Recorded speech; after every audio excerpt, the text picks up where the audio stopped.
This tree 5 years ago was just a seed. I collected seeds along the street and I put them in a pot. All of them germinated and I had a whole tray of seedlings and I didn't know exactly what to do. How I did that exactly, the germination phase, is in another video and you can watch that later. Now first let's take a look at what happened after the seeds germinated and then how I grew this out into a bonsai. Hey, welcome, this is Jelle, Growing Bonsai, the channel that tries to make growing bonsai easy and attainable for you. I'm going to plant a bunch of them up in tiny little pots. Then for my own collection I'm going to try two things. I'm going to use small pots and a bigger pot. You can use akadama, you can use whatever you want. In this example I'm just going to use ceramis and pine bark. I decided not to fertilize them.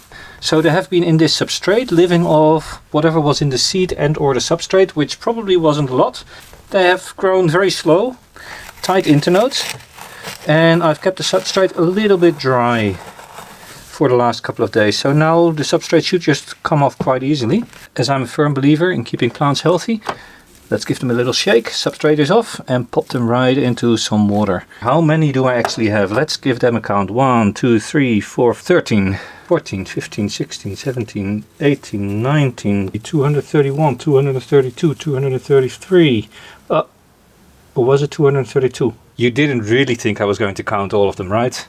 No, I don't care. There's lots of them. Really, they have really grown together, and I should have done this before. I'm just going to clip the main roots, top them in, because these are meant for forests or group plantings and I don't really care about the roots at the moment. I'm just clipping off the main taproot so it creates a few side roots and I'm popping them in a pot. Do it in a season that you know the plants still have some time to respond, so either you do it in early spring, right once the leaves are starting to come out, or you do it like me right now, but don't do this if you have very hot summers. It starts to rain now, so let's very quickly help these out. Root them, pot them. I'll need to redo this after the rain. This is not going to work properly. Before you continue watching, make your bets. I am going to say 2 or 3 might die, but most of them will live. What do you think? Clip out the taproot, and then you still have lots of roots to work with. And you just plant them up. Here again, don't worry too much about tangling them up, because these plants are going to be in group planting. We're not going to develop these as solitaires, so you don't need to spend a lot of time on the roots. You can even just shorten all of them. I've got myself 3 nice seedlings. This one actually still has the seed on it. Can you believe that? And now for those who have seen my baby bending video, you know why I'm going to do this. If you haven't seen my baby bending video, make sure you watch it, because it is quite a nice video. And with young seedlings, what is important is that you put a bend early on in the trunk. Otherwise, you're never going to get an interesting trunk anymore. Here I am going to spread out the roots a little bit where I can. It is still young, so it will develop better roots over time. And then just plant them up as you would normally.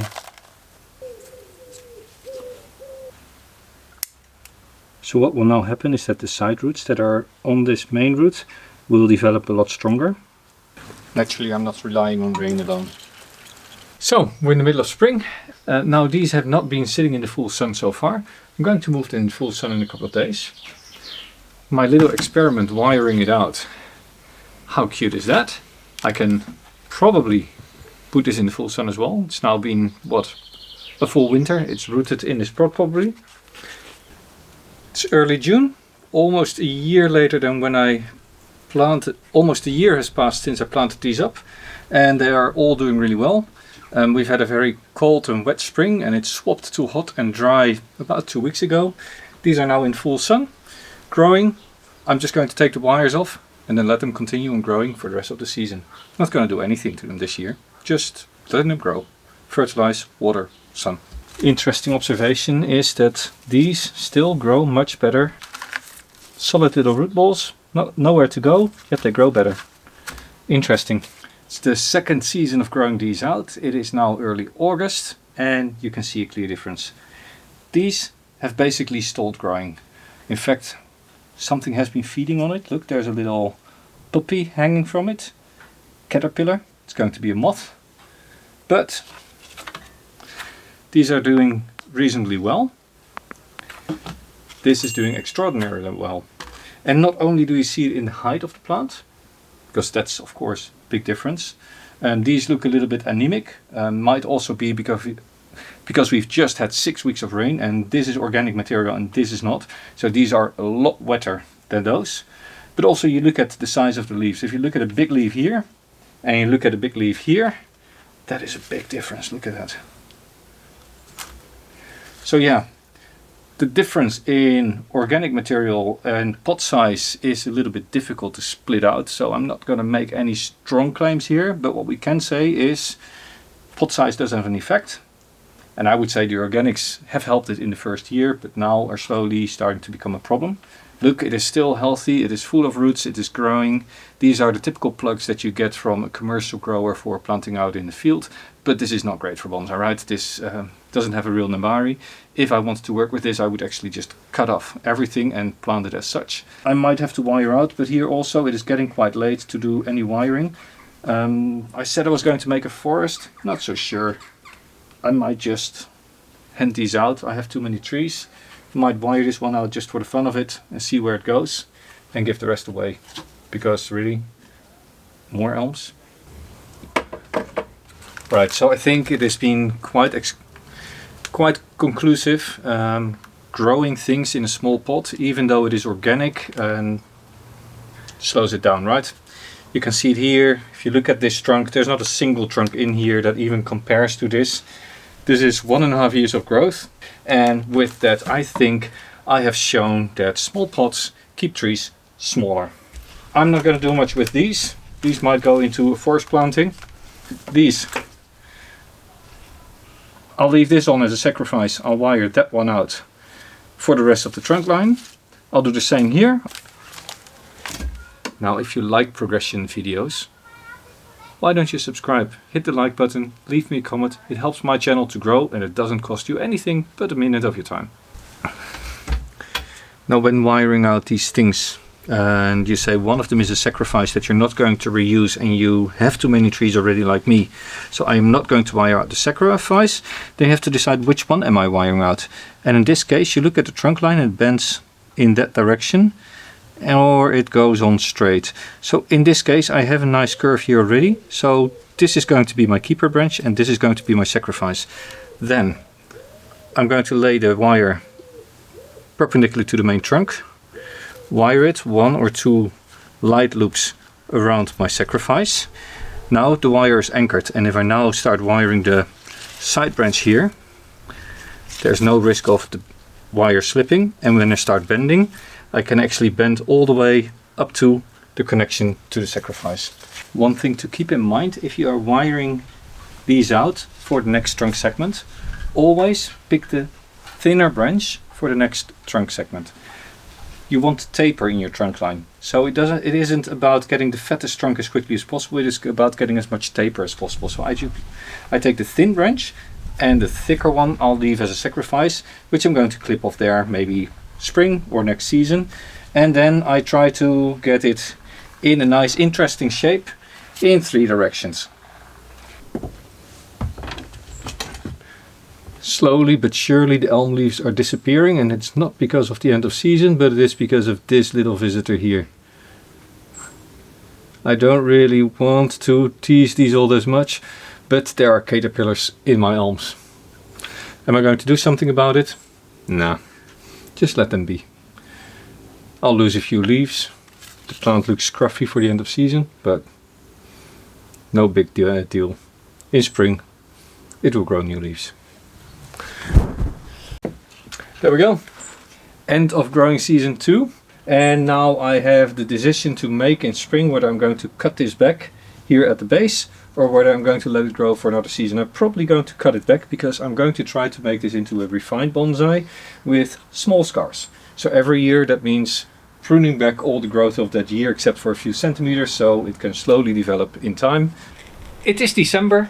These are now 2 years old from seed and they're doing quite well. As said earlier, I am going to remove this long one, but because it is still the middle of winter, we might still get some frost. I'm not taking a lot of risks. I'm leaving a bit of a stump. The rest I'm going to remove later in spring. This I could treat as a cutting, but I'm not gonna. Now this is quite long, but it's still okay. I'm going to wire this out again to get a little bit more structure for next year. Then I'm going to pull it out of the pot, look at the nebari, plant it up again. This branch will of course eventually be cut off, but as I'm not sure how long it's going to be before it is cut off, I'm just putting a bit of shape in this trunk.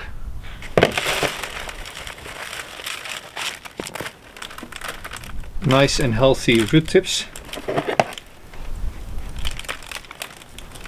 And this is one of the characteristics of elm. They create lots and lots of roots. And this is on a 2-year-old plant, right? Look at that.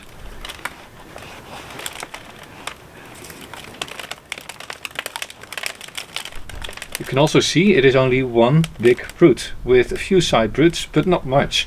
So that is going to ruin your nebari. So this is why every 2 years or so it is good to repot young plants, look at the roots and really trim them back quite significantly. So there we go.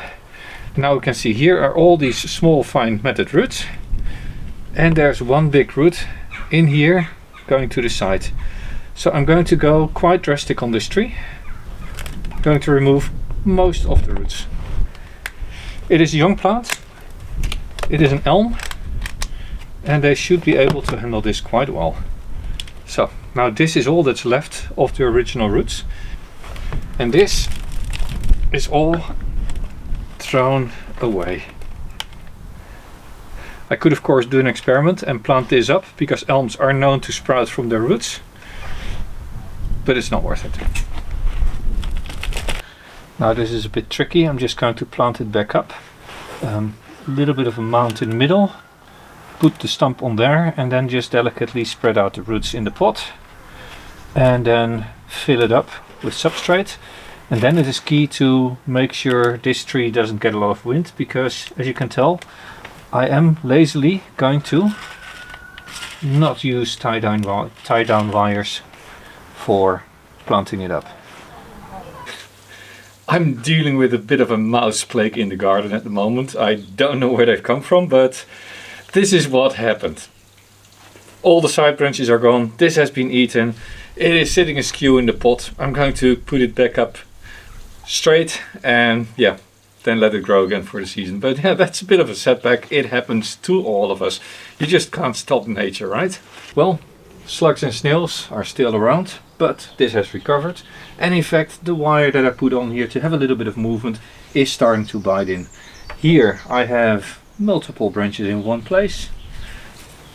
This is the original one, but I can remove this one. And now I just have one here, and I'm going to remove this wire. Now, wire biting in is actually a misnomer. It is the branch or the trunk growing out, fattening up, and basically growing around the wire. I think I'm still in time. You can see the little scarring here on the trunk. But as this tree fattens up, I think this will still grow out. Now it is a bit of a boring trunk. It has some movement, but there's no taper, there's no lower side branches, but that I will fix next year. This year it really is one thing that I want to achieve, and that is growth. Now, I mentioned the slugs, right? Look at that. And there's another one, and there's another one, and there's another one. What am I gonna do? The end of the growing season, and to be honest, I don't know what I was thinking with this tree at the beginning of the season. I could of course go look at my computer, but this is one of the questions that I've been asked. How do you keep track? Well, sometimes I forget. I know that I was doing something with this. I think it was showing how you grow a bonsai out of nothing, but I'm not sure. I know that I cut this off with the intent of removing it completely, but I never did. And then I let the top grow out. This grew quite well, and I fattened the tree up, and I wanted to show the nebari But right now, all I'm going to do, I'm just going to cut this off and cut this short, and then wait till spring, and maybe by then I remember what I was intending to do. Early spring, and as expected, the tree is doing really well. Time to put a little bit of wire on. Keep in mind, these attachments, they are very fresh, they're very young, so be very careful bending the branches at the attachments. That being said, I want to put lots of movement in these little branches, so I'll have to do it. So I'm using 1.5 millimeters of aluminium, and hopefully that is not too heavy to break it, but strong enough to get a light movement in these branches. I'm not going to wire the whole branch because I'm not going to keep the whole branch. At least once around the main trunk. I'm going to go twice just to get stability here, so that I really don't risk pushing one branch off when I bend the other. Nice and tight. I like to hold the wire at a little bit of a distance, and normally it will fold itself around the branch quite well. And of course, as soon as you say that, it doesn't, like this spot there. And one, the other exactly the same, just gently fold the wire around the branch. And this will now allow me to bend the branch in an interesting shape, right?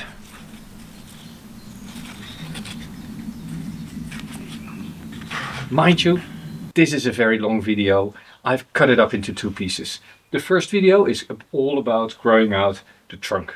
How do you get a trunk line like this? When do you cut? How do you cut? How do you let it grow out? How do you get this movement in there? And what do you do to heal the cuts? The second video, which will come out in about 2 weeks, will be all about how do you create the branches, how do you set the style, how do you create taper in that, and how do I get to this actual profile.